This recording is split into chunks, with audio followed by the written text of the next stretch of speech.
Hey man, well, I'll try to help you out in respect to this piety lesson. First things first, you have to understand that it's based around the key of C minor.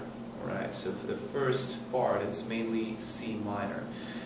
You have to understand that C minor was derived from the E flat major scale, and you must know the E flat major scale. And from that 6th degree, which is C, you have the C minor natural scale, or the C Aeolian mode, right? Knowing the notes in the E flat major scale, it would be these. See, you have E flat, you have F, G, A flat, B flat, you have C, of course, sorry, you have D, and E flat. So, once you know these, you have pretty much everything you need to understand the relationships between the chords and the notes that are being used in this lesson. Regarding the melody, I just heard it in my head, man. It was like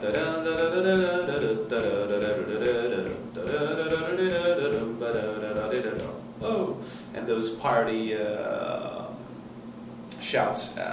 I cannot really tell you anything about this sort of what went on in my head when I came up with it. Just that I've been listening to a lot of Celtic music and a lot of I don't know, original soundtracks from the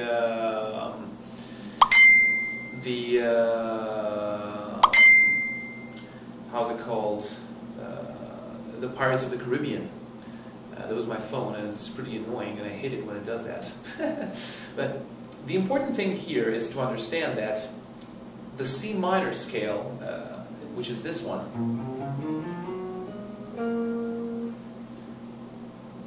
has all the notes in the E flat major scale. And all those modes that you have seen there are also derived from each of the steps of the notes that make up the steps of the E flat major scale. From each step, see, we have a mode. We have the Ionian from the E flat. We have the Dorian from the F. Then we have the how's it called? From the G we have the Phrygian. Then we have the Lydian. From the B flat. Sorry, from the A flat. From the B flat we have the Mixolydian, which is this one. Then we have the C minor or Aeolian mode, which is formed from the 6th step.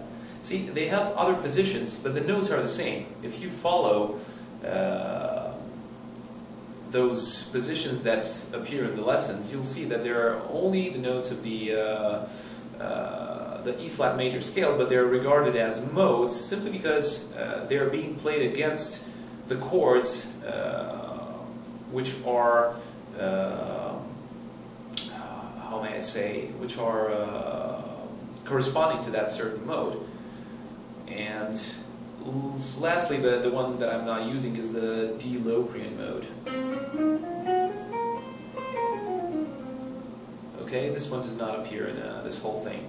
Now, there's another important thing for you to know. There's this C harmonic minor mode.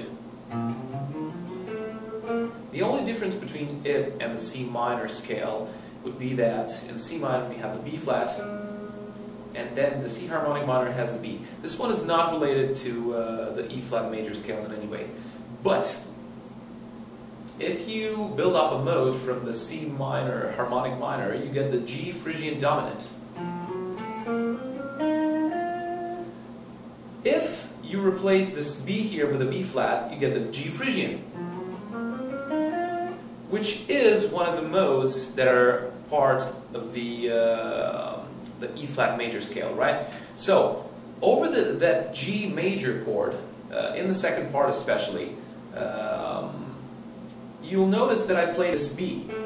Well, that denotes the fact that I'm using the G Phrygian dominant and not the G Phrygian, right? So it was something like.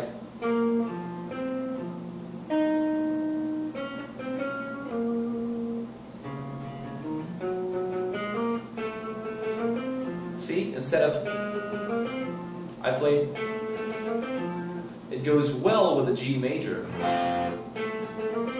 See, because B is the third of G major, and it has something nice to do with it. Otherwise, if I would have played B flat, it should have been G minor, right? Because it's the minor chord that is part of the.